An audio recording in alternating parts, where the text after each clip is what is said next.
네, 건설업체 신입사원이 술자리, 회식자리에서 이 상사에게 전치 14주나 되는 폭행을 당했습니다. 지금 나오고 있는 영상인데요. 지금 상사가 신입사원을 허리춤을 그냥 잡더니 무자비하게 건물 밖으로 끌고 나가고 있습니다.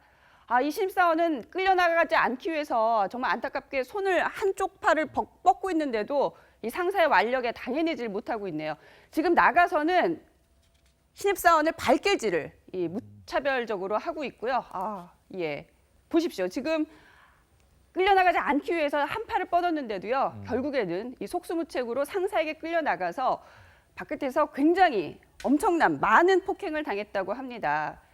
지금 폭행 당시 영상을 보시면 옆에 운동화가 하나 떨어져 있습니다. 얼마나 폭행을 심하게 가했으면 신발이 벗겨질 정도로 때렸다고 합니다. 최영희 평론가님. 네. 그런데 문제는요.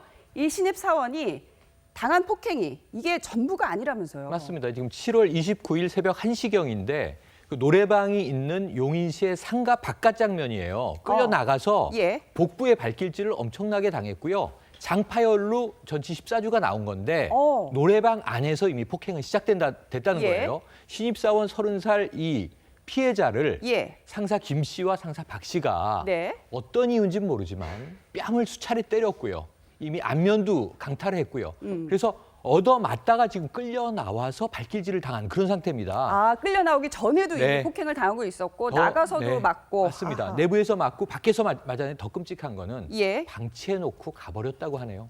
방치를 했어요. 네. 아니 백 교수님, 신입사원이 들어오면 예뻐해야지 왜 이렇게 정말 무자비한 네. 폭행을 가하는 거예요? 네, 그러게 말이에요. 근데 이 사실은 건설 회사가 소위 말하는 군기가 센 곳이긴 하죠. 근데 저는 이 사건을 보면서 또 다른 이제 음주 문화의 폐해라고 생각하는 게 일단은 그 실제 이제 사실 확인을 좀 해봐야 되겠지만 폭행을 왜 했느냐는 질문에 예. 이 신입사원이 너무 음주를 과하게 해서 욕을 하고 좀 버릇없는 행동을 해서 그래서 이제 일종의 이제 버릇을 들이기 위해서 그랬다 이런 아무리 식으로 그래도 그렇죠.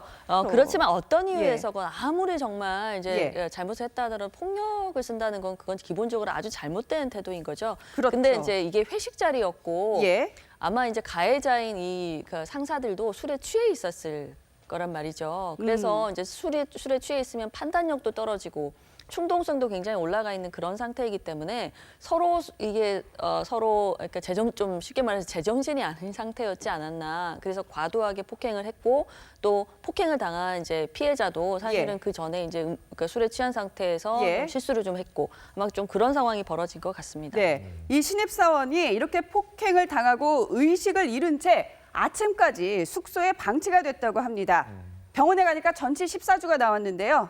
장이 파열이 됐고 간막이 손상된 그러한 상태였다고 합니다. 그리고 일주일째 의식 불명이었다가 정말 다행히도 지금 회복을 하고 있다는데 완전한 예전의 몸 상태를 다시 찾을 수 있을지는 또 지켜봐야 된다는 이 소식이 들어왔는데 변호사님, 네. 과연 이 신입사원 혼자만 이러한 폭행을 당했을까요? 이 회사의 조직 문화 한번 좀 면밀히 살펴봐야 될 것 같은데요. 맞습니다. 왜 그러냐면 지금 저 사건으로 구속된 사람이 두 사람입니다. 이 두 사람은 신입사원을 폭행하는데 매우 적극적으로 가담한 사람이어서 예. 구속이 됐고 그다음에 단순히 이게 그냥 뭐 조그만 그룹에 술 먹는 자리가 아니라 신입사원을 환영하는 환영식 자리였다고 합니다. 예. 회사 간부들도 있었고 굉장히 여러 사람이 있었는데도 불구하고 저렇게 심한 폭행, 전치 14주면 소위 말하면 사람을 죽일 때까지 때린 겁니다.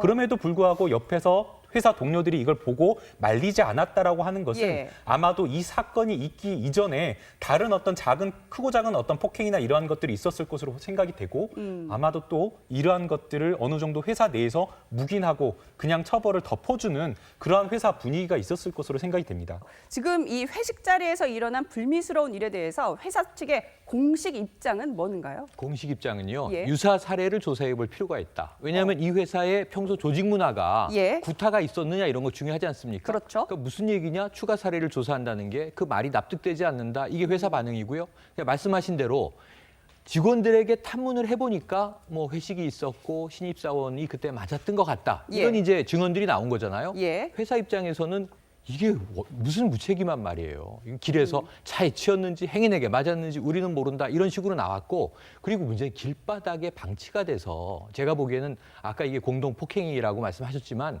살인미수 아닙니까 사실은? 예. 까딱했으면 사람이 이 목숨을 잃을 수도 있는 그렇죠. 상황이었단 말이죠. 예. 회사가 적극적으로 나서지 예. 않는 게 저는 더 이상하다 이렇게 보여집니다. 변호사님, 네. 회식 자리에서의 폭행, 업무의 연장으로 봐야 되나요? 아니면 그냥 개인끼리 일어난 사인들 간의 일이라고 봐야 하나요? 업무의 연장으로 보아야 될 것 같습니다. 대법원 판례가 굉장히 많습니다. 예. 이제 회식과 같은 경우에 그냥 단순하게 그냥 같은 친한 사람들끼리 소모임으로 해서 그냥 술 한잔 하는 경우다라고 하면 회사의 어떤 업무의 연장으로 볼 수가 없지만 이와 같이 공식적으로 회사 간부가 참석을 하고 그다음에 신입사원 환영회라고 하는 어떤 예. 회사의 어떤 환영식이라고 하는 그런 목적을 위해서 한 자리이기 때문에 회사도 일정 부분 책임이 있습니다. 특히나 지금 이 폭행이 이루어졌던 자리가 회사의 어떤 신입생 환영회에서 뒤풀이하는 장소에서 예. 간부, 관리자, 이 회사의 어떤 직원들을 책임지고 관리하는 간부들이 있었던 자리에서 이루어졌던 만큼 이 부분에 대한 책임을 회사가 회피할 수 없다라고 생각이 듭니다. 네, 어느 회사인지 모르겠지만 정말 공포의 건설 회사네요. 지금까지 이 화제의 사건 사고 소식들 짚어봤습니다. 감사합니다.